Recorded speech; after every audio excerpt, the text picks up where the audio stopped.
As the sun rises over East Africa, cranes lift steel beams into place and engineers review blueprints. This is not just another construction project. This is the start of a revolution that could change Africa's destiny.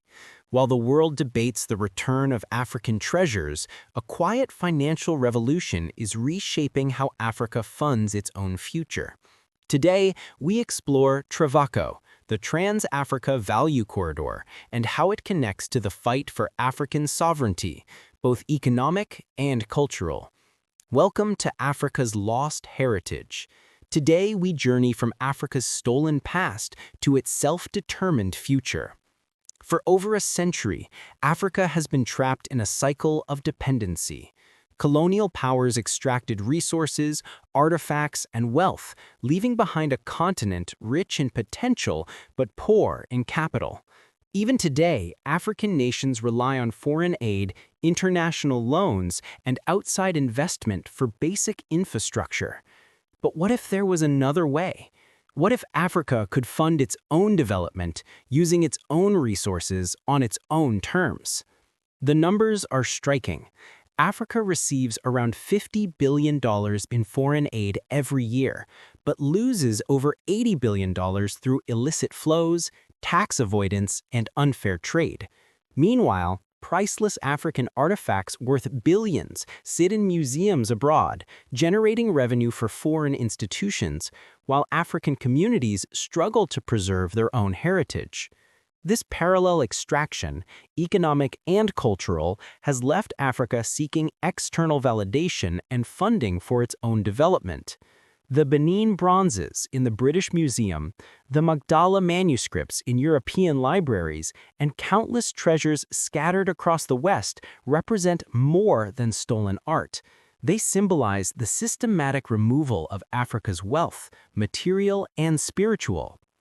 Now, meet Dr. Benunala Ayanunala and the vision of Travaco. In his Kampala office, Dr. Ayanunala stands for a new generation of African financial leaders who refuse to accept the status quo. Travaco, the Trans-Africa Value Corridor, is not just another investment scheme. It's a strategy to create what he calls indigenous patient capital. What is indigenous patient capital? Unlike traditional foreign investment, which demands quick returns and comes with strings attached, patient capital is long-term funding that lets projects develop over time.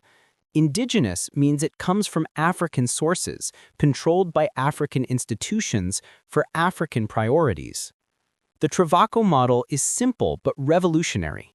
Instead of begging for aid or accepting predatory loans, African nations can leverage their mineral wealth as collateral for development funding.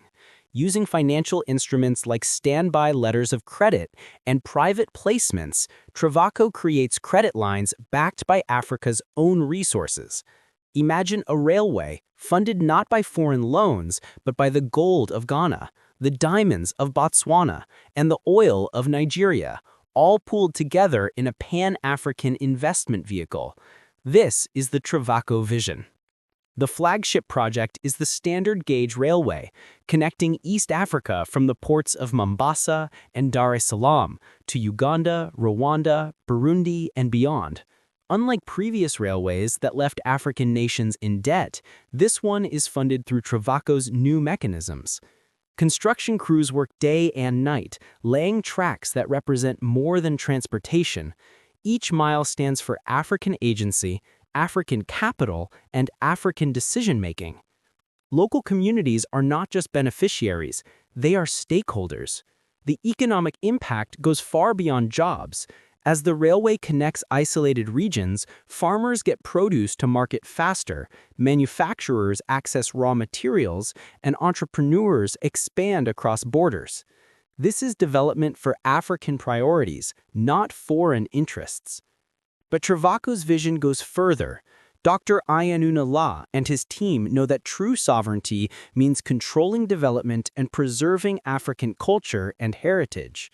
Here is where Travaco connects to Africa's stolen heritage. Just as Travaco aims to end financial dependency, the movement to repatriate African artifacts seeks to end cultural dependency. Both are based on the same principle. Africa's resources, whether economic or cultural, belong to Africa. Think of the Benin bronzes, the magnificent plaques and sculptures that once adorned the royal palace of Benin. When British forces looted them in 1897, they stole not just art, but economic value, cultural knowledge, and potential tourism revenue. Today, these bronzes sit in museums across Europe and America, drawing millions of visitors and generating revenue for foreign institutions, while the descendants of the artists struggle to fund their own cultural institutions. This cultural extraction mirrors the economic extraction that Travaco addresses. Both represent the removal of African wealth and agency, leaving the continent dependent on others for access to its own resources and heritage. But change is coming. In recent years, we've seen historic repatriations. The return of Benin bronzes to Nigeria, the repatriation of Ethiopian artifacts, and growing pressure on museums to return African heritage all signal a shift. These ceremonies are more than symbolic. They restore African agency and recognize that cultural sovereignty is as vital as economic sovereignty.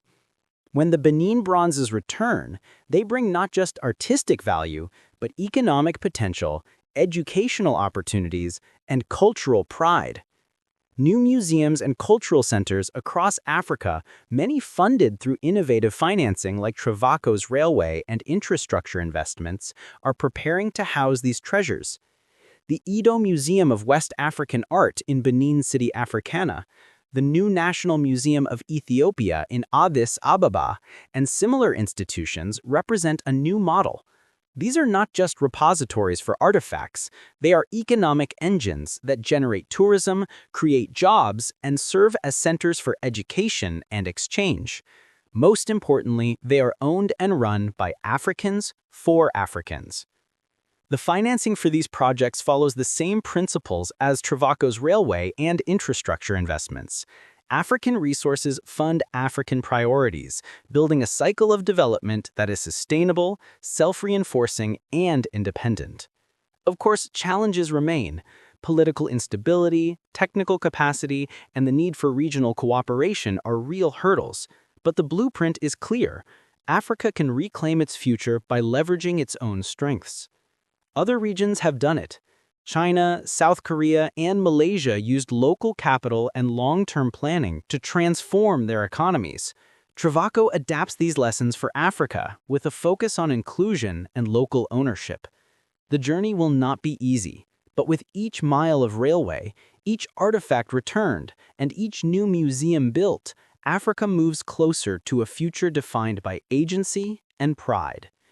As the sun sets over the continent, young engineers, artists, and historians work together, building a new legacy. Africa's treasures belong at home, and so does its future.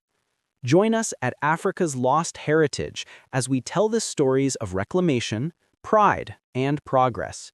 Share this journey and be part of Africa's Renaissance. Thank you for watching.